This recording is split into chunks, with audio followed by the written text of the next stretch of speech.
amigos, ¿cómo están? Bienvenidos a El Bazar de los Perdidos. Qué gusto tenerlos de nuevo por acá, por este espacio que es suyo, que si bien hablo por ustedes o pretendo hablar por ustedes, no digo otra cosa que no hayas pensado antes o que simplemente te haya dado curiosidad. Así que pues hoy no va a ser la excepción. Hoy por supuesto que vamos a enloquecer juntos y nos vamos a sentir bastante liberados al final, bastante existencialistas hasta cierto punto. Y es que hoy les traigo un tema que llamé el enemigo en casa. ¿Quién es o qué es eso que gobierna nuestra vida? ¿Qué es eso que nos hace tomar decisiones, que nos impulsa, que nos sabotea? ¿Quién es esa persona que de pronto nos habla, nos aconseja, ya sea para bien o para mal? Hay que de pronto conocer a ese ser místico y interesante que pues vive en nuestra mente, en nuestro interior, y que les va a hacer mucha resonancia a todos los que ya escucharon el episodio anterior, el de monólogos de sabiduría. Pues esta, digamos que es la némesis de monólogos de sabiduría. Hoy vamos a hablar del inconsciente. El inconsciente como ese enemigo en casa que si no le entendemos el lenguaje que utiliza para comunicarse con nosotros, nos va a gobernar de maneras indescriptibles toda nuestra existencia. Y que de pronto no está mal dejarlo que haga su presencia, si no es para aprender.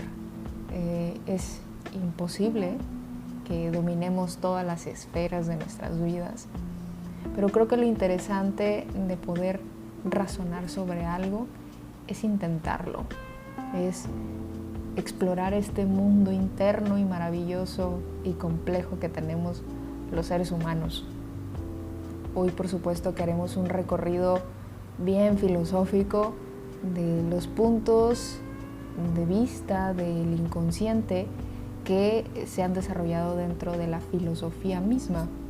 Hay varios filósofos que pues filosofaron sobre el concepto, aunque no con tanta frecuencia y profundidad como lo hicieron otros filósofos que se dedicaron a hablar de la razón, de la conciencia, de lo existente y digamos que de todo ese espectro positivo y progresista de la vida.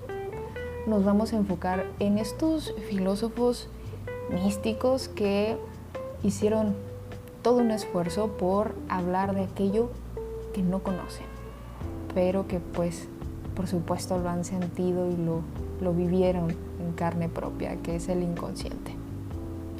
Así que empecemos hablando de un filósofo bastante interesante, bastante disruptivo y quien fue el parteaguas de la filosofía pensada desde la modernidad. Y me refiero precisamente a René Descartes, este filósofo creador, padre de la famosa frase cogito ergo sum, que en español nosotros lo hemos traducido a pienso, luego existo.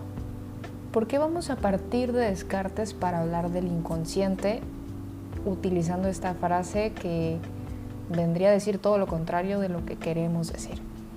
Pues porque es precisamente con Descartes que se inaugura la modernidad y esta complicidad ingenua y ajena entre filósofos contemporáneos de hablar sobre la razón, sobre el hombre, sobre el humano pensante y racional. Cuando se inicia con esta etapa de la filosofía en donde profundizamos en nuestra racionalidad, pasamos por alto varias circunstancias que años o siglos después se retoma con Schelling, Schopenhauer, Freud y Lacan, que es el inconsciente. Entonces, Descartes, al proponer, inaugurar con la modernidad y lo que conlleva la modernidad, sepultó desinteresadamente al inconsciente y a todos estos elementos conceptuales que pertenecen más a un espectro negativo: el dolor, el fracaso, la irracionalidad, lo que no existe, la nada, la angustia. Todos estos elementos de los cuales ya hemos hablado un poco son los que se obviaron o se simplemente sepultaron momentáneamente en esos temas que los filósofos no querían hablar, y no porque no se sintieran capaces de hacerlo, sino porque nuestro descubrirnos, nuestro autoanálisis, nos sentimos ante todo seres existentes, y sobre esa existencia hay que tener una certeza, y sobre esa certeza recae la razón. Fue una cosa más bien de orden natural que de una elección de una agenda o de un itinerario filosófico. Es decir, Descartes no se levantó un día y dijo: hoy voy a hablar de todo lo positivo y progresista de la vida. Simplemente él cayó en cuenta que era un ser pensante y que a raíz de esto pues podía reconocer su existencia, y viceversa. Es una cierta dicotomía ahí interesante. Entonces, al hablar sobre este cogito ergo sum, Descartes delimitó el espacio de análisis sobre la razón humana, y como lo postuló otro filósofo como Jacques Derrida 4 siglos después de Descartes, pues al obviar la razón, obviamos el inconsciente y no le sacamos provecho a todas estas cosas que nos son más familiares aún que la razón misma. También varios filósofos póstumos a Descartes sobrevolaron desinteresadamente este suelo del inconsciente, pero sin aterrizar algo en particular. De hecho, como lo mencionaba anteriormente, fue Schelling y Schopenhauer quienes tomaron como tesis principal el tema de la no razón, lo no racional, y pues ya con cierto filtro, cierto racionamiento demasiado profundo, diría yo, de Schelling y de Schopenhauer, se consolida años después el psicoanálisis, y con el Freud y con el Lacan, que ambos toman de fundamento esto que siglos anteriores Schelling y Schopenhauer habían construido. Entonces hay una ruptura ya con Schelling y Schopenhauer muy pequeña. Se hizo o se pretendió hacer una incisión muy pequeña de todos están hablando del hombre racional. Yo no coincido con esto, porque cuando me sé existente, me sé irracional. Es decir, es más fácil que yo reconozca que no sé algo a saber algo. Y es cuando entonces Schelling y Schopenhauer dicen: a ver, si todos se evocan a hablar sobre la razón y la conciencia, pues alguien tiene que hablar de la no razón y de la inconsciencia. Y por supuesto que ellos lo hicieron y construyeron un sistema filosófico que hasta la actualidad predomina, no solo en las áreas de las comunidades científicas, sino en nuestra vida cotidiana, por supuesto. Aquí nacen un sinfín de interrogantes que, por supuesto, yo me he preguntado en el desarrollo de este tema, y uno de ellos es yo compartirles a ustedes. Es decir, si yo me reconozco como un ser pensante, ¿dónde queda mi yo ignorante? Y esto es mucha de la tensión que se generó en estos años posteriores a Descartes, con Kant, con Hegel, con otros filósofos que no eran tan agresivos o tan ortodoxos como Leibniz, por ejemplo, pero que sí se volcaron de lleno y rodaron colina abajo sin freno aparente sobre este asunto que es el inconsciente. Y a raíz de estas preguntas que también pues pongo sobre la mesa, me he preguntado últimamente qué es lo que hay antes de pensar, antes de racionalizar algo que existe en nuestra vida cotidiana. Y es que esto es lo interesante de la filosofía en sí, que no hablamos de nada que no nos sea familiar a todos. Yo estoy ahorita hablando con ustedes sobre sensaciones y pensamientos que ustedes reconocen y han vivido fácilmente. Es decir, no les estoy tratando de aplicar el teorema de Pitágoras en su vida cotidiana, sino que en un esfuerzo conceptual de comunicarles que considero en voz de varios autores y en la voz mía también, que es el inconsciente, ustedes se van a sentir identificados indudablemente. Aquí ya podemos entrar con Schopenhauer para hablar sobre este tema, sobre el tema del inconsciente, y que, ojo, cabe aclarar que este filósofo no desarrolló el concepto de lo inconsciente o el inconsciente como tal. De hecho, utiliza otros términos que, pues, por supuesto, los schopenhauerianos, aquellos seguidores de Schopenhauer, pues desarrollaron años después. Schopenhauer diría que lo que existe antes de pensar es la vida misma en un estado puro. Y el concepto que utiliza este filósofo para referirse a esto es el de la voluntad. Él tiene un texto que se llama El mundo como representación y voluntad, en donde te habla de inicio a fin y te justifica de inicio a fin por qué es que decide hablar de eso que sus filósofos contemporáneos no hablaban. Y es espectacular, es una obra, me parece que muy infravalorada, poco leída y sobre todo poco leída por la propia comunidad de filósofos. Schopenhauer es un referente en temas del psicoanálisis porque habla de cosas bien interesantes y creo que muy innovadoras para su época.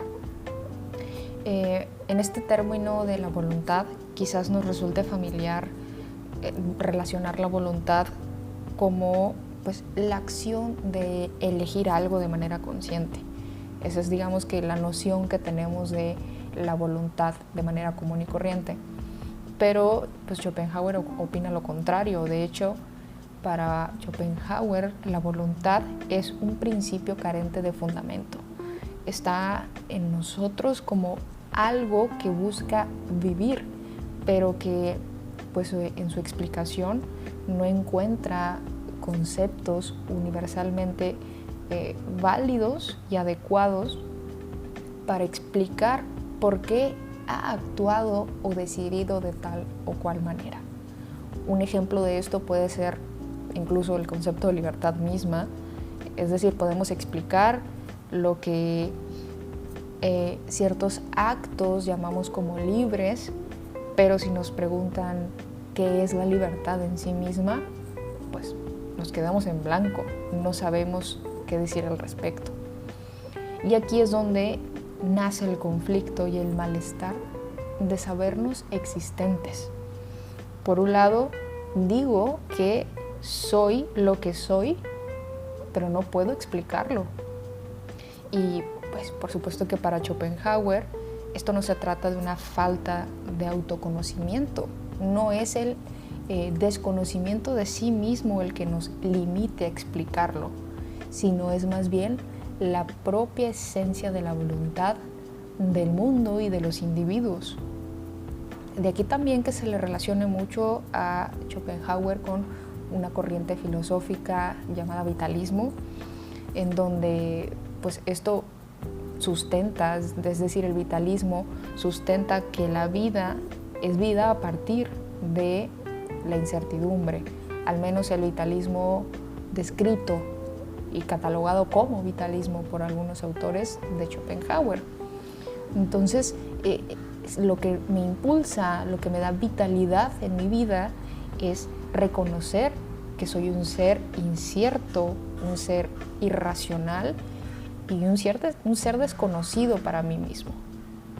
Y Schopenhauer tiene una frase corta y contundente que dice: pensar desde el dolor, filosofar desde el dolor. Esta es la máxima de Schopenhauer, que engloba todo lo que intentó y describió en sus obras. Y este pensar desde el dolor es simplemente el acto de compartir la misma esencia que la vida. Y para Schopenhauer es el dolor. Para Schopenhauer es lo irracional, es lo que no puedo pronunciar. Por eso es que, por su parte, Freud reconoce que leyó a Schopenhauer, pero cuando él tenía como 59 años. Y digamos que una vez que lo reconoció, que leyó sobre él, pues obviamente reconoció que trabajaron sobre el mismo concepto o sobre el mismo fundamento conceptual, que es la sexualidad y la pulsión de muerte. Para quienes han leído a Schopenhauer, pues pueden entender que no utiliza conceptos estrictamente como los mencionamos, es decir, Schopenhauer nunca utilizó el concepto de pulsión de muerte de Freud, pero sí habló muy puntualmente de lo que tiempo después Freud construye y levanta como su pulsión de muerte. Se rumora que Freud en su formación de estudiante leyó a autores que se fundamentaron o se forjaron con el pensamiento de Schopenhauer, y es que por ello Freud de pronto habla con una voz muy similar a la de Schopenhauer. Pero bueno, en este sentido de lo que hablamos sobre Freud, pues una vez que reconoce y que nosotros como lectores o estudiosos de estos temas reconocemos con conceptos de sexualidad y de pulsión de muerte, podemos entender por qué mencionan los dos estos conceptos para referirse al humano, a lo vulgarmente humano, si lo queremos ver así. Recordemos que al leer a Schopenhauer podemos tener una lectura un tanto pesimista, pero es porque ese pesimismo es lo que le da el fundamento de sentirse vivo, de sentir la vitalidad. Y es claro, Schopenhauer en decir no es una elección, es decir, yo no decidí filosofar desde este pesimismo, es que estoy filosofando desde lo que soy, desde el dolor, desde lo negativo, desde la contradicción, desde la paradoja de la vida. Y Freud lo utiliza de manera pulcra, limpia, para describir el actuar del inconsciente. Entonces, esta esencia llamada voluntad en Schopenhauer, pues tiene un rival o ejerce una tensión natural con conceptos que nosotros manejamos y con los que realmente queremos empatar, que es el bien, lo justo, el amor y la felicidad. Para nosotros estos conceptos que les mencioné son los conceptos que dan origen y fin a toda nuestra vida. Es decir, nacemos y quién sabe en qué punto de nuestra educación andamos buscando hacer el bien, hacer lo justo, conocer el amor, ser felices, tener paz, tener tranquilidad. Y en esta acción de alcanzar estos bienes humanos, automáticamente generamos una tensión en nuestra propia vida, porque según Schopenhauer, la vida no es eso. La vida no es la razón de lo que creo alcanzar, sino la irracionalidad de lo que yo estoy sintiendo y viviendo como humano.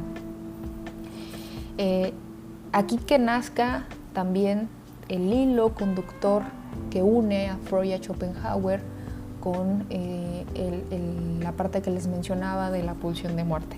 ¿Qué es la pulsión de muerte? Para Freud, en términos muy coloquiales, es como esta acción inconsciente del humano de negar su existencia. Por eso es que le llaman una pulsión de muerte. Y Freud, por supuesto, lo hablaba en un sentido más como de crisis existencial, es decir, me sé tan existente que mi propia existencia me da un hartazgo, y ese hartazgo es lo que me hace sentir realmente vivo. Entonces, estos dos autores convergen o pretenden llevar su filosofía de lo inconsciente hacia el eje central, que es la sexualidad. La sexualidad es indispensable para la voluntad de perpetuarnos a nosotros mismos. Es indispensable para reconocernos y reafirmarnos como seres existentes. De hecho, en nuestro afán de romantizar la vida, insisto, nos olvidamos mucho del dolor y de lo desconocido, y que también estas cosas se experimentan, no se inventan. Y en términos concretos, es decir, los humanos, se los decía al inicio, tenemos mayor certeza de que no sabemos nada. Bien lo decía el viejo Sócrates, yo solo sé que no sé nada. Pues tal cual, no sabemos mucho de muchas cosas, y esta certeza de no saber de algo también es el propio síntoma de sabernos vivo, de sabernos en el camino de un algo que no entendemos cómo funciona. Y de aquí que nazcan un montón de memes y un montón de chistes y de incluso posturas científicas, filosóficas serias acerca de dónde está el manual para vivir. Todos creemos encontrar nuestra regla, nuestra directriz, pero solo nos encontramos con contradicciones. Curioso, ¿no?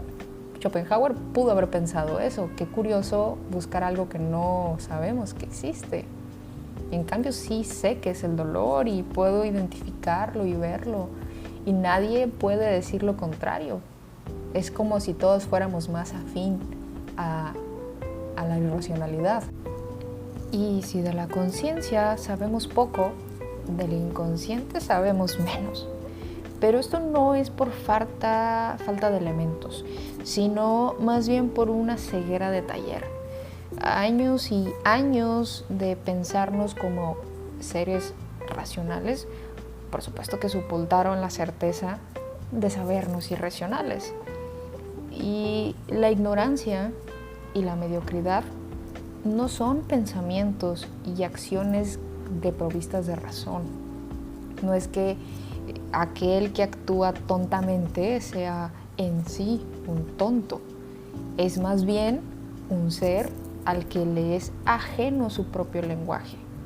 El inconsciente, hay que decirlo, mantiene su contenido, su información de forma encriptada. Y esa es su esencia, mantener encriptada su información ante la conciencia.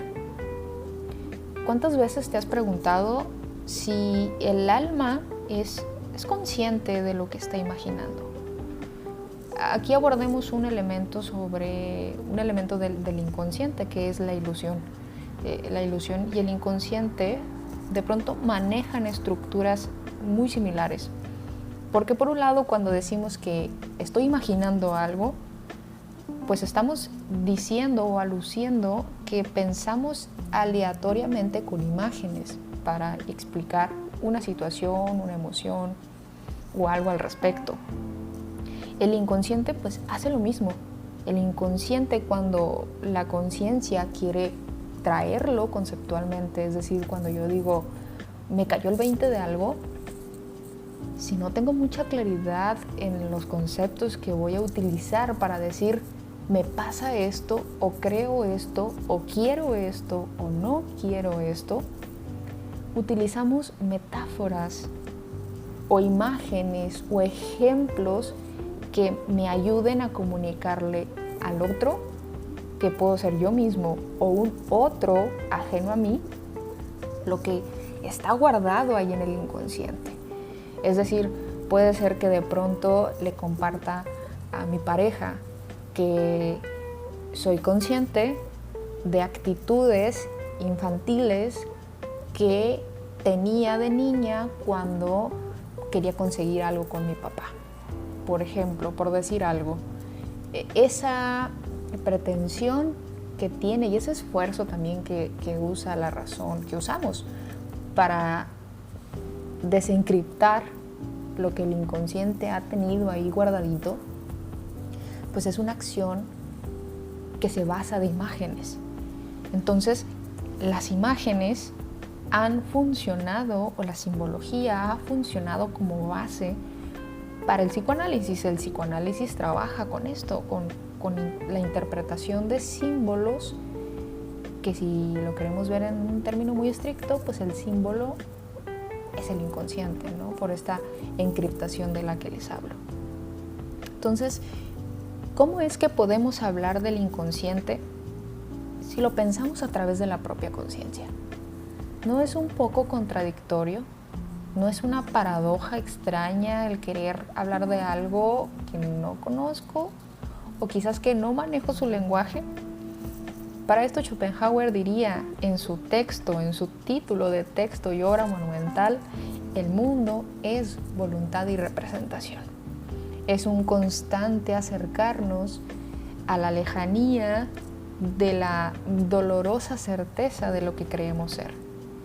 El humano busca insaciablemente la fórmula perfecta para construir su identidad, aunque en el fondo, y este fondo, curiosamente, podemos llamarle voluntad en términos schopenhauerianos, o podemos llamarle inconsciente en términos de Freud. En el fondo, sepamos que no existe la fórmula perfecta. Racionalmente hablando, nos es imposible encontrar el ingrediente mágico para llevar una vida plena y para decir, esta soy yo y esto no soy. Es un simple juego de mezclas que al final nos dejan la certeza de la incertidumbre y la satisfacción de saber que jugamos a que sabíamos vivir. Puede ser una verdad platicada por mí un tanto dolorosa o un mucho dolorosa. Si han seguido el hilo de los episodios, pueden echarle un oído al que subí hace unos días de ¿A dónde van los que están perdidos? Y podrán darse cuenta que es mucho de esto de lo que les estoy hablando. El inconsciente es una cosa que nos cuesta mucho trabajo hablar, pero que definitivamente a mí me parece que ha construido al mundo como lo conocemos. Es decir, si tenemos destellos de conciencia, porque ser consciente de algo requiere un esfuerzo sobrehumano, según lo que les he contado de Schopenhauer, pues vivimos más siendo inconscientes. Y con inconsistencia o con inconsciencia, bien me puedo referir a no tener certeza de muchas cosas. Es decir, yo creo que vivo, pero no sé si vivo correctamente. Yo soy libre, pero no sé si estoy siendo libre en sí mismo. Yo solamente pretendo que sé cómo es esto.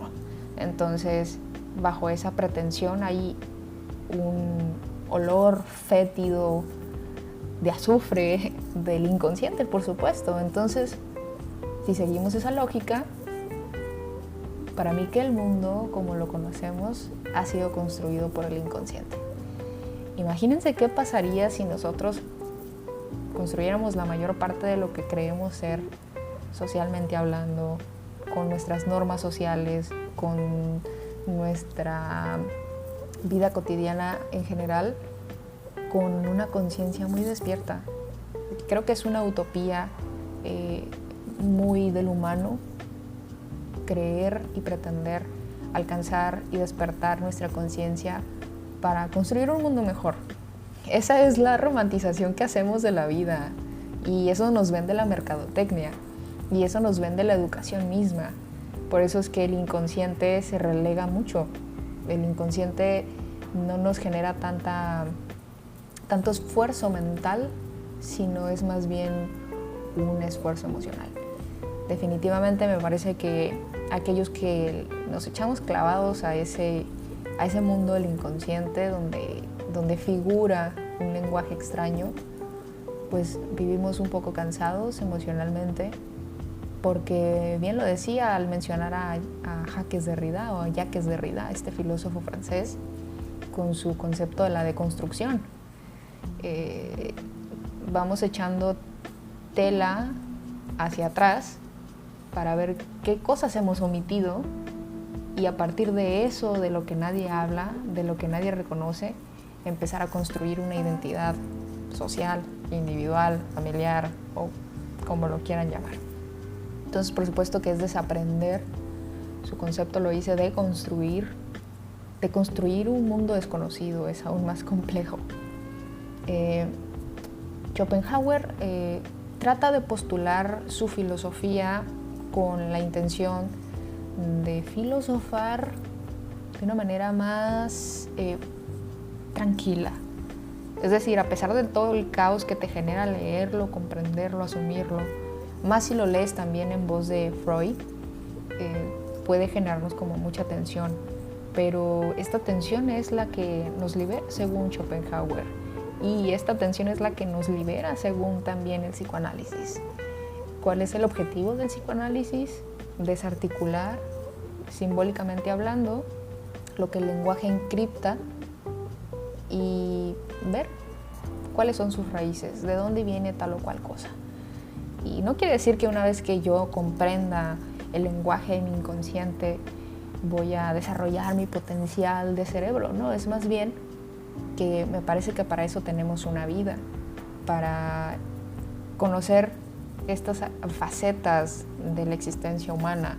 No solo somos conciencia, no solo somos razón, somos irracionalidad, somos inconsciencia, somos cuerpo, somos pasiones, somos emociones. Y todos estos estadios de nuestra existencia conforman lo que creemos ser y lo que llamamos como humanidad. Entonces, chicos, chicas, a todos los que me están escuchando, el tema de hoy por supuesto que es fuerte y ojalá no me dejen de escuchar, ojalá me sigan escuchando y no se atemoricen de esto, porque más allá de ser un pesimismo, comparto con Schopenhauer la idea de que es una liberación, es un existencialismo, es abrazar esa realidad, ese espectro de realidad y volverlo consciente, porque es el propósito de este juego de transformaciones, de progresos y de cosas acá muy fumadas que de pronto ciertas disciplinas sacan, ¿no? Como el yoga, la meditación, y no es más que la pretensión de calmar esa voz del inconsciente más que comprenderla. Entonces, pues nada, les dejo hasta aquí el tema de hoy. Es una introducción a lo que vamos a estar hablando episodios posteriores y ojalá que les guste, ojalá que me hagan preguntas en las redes sociales, ya sean las del Bazar de los Perdidos o ya sea en mis redes personales como Michelle Campoy, en todas partes así estoy. Todo está público, me pueden mandar un mensaje y decirme qué fue lo que dijiste, me interesa saber más al respecto y yo con gusto les hablaré de esto de una manera relajada, porque ya de por sí es complicado hablar de esto y pretendo como que volverlo muy digerible. Así que les mando un fuerte abrazo, espero que se la pasen muy bien y que hagan una catarsis del tamaño del mundo para sentirse las personas más empoderadas de su vida. Hasta aquí el episodio, nos vemos en la próxima, amigos. Cuídense mucho.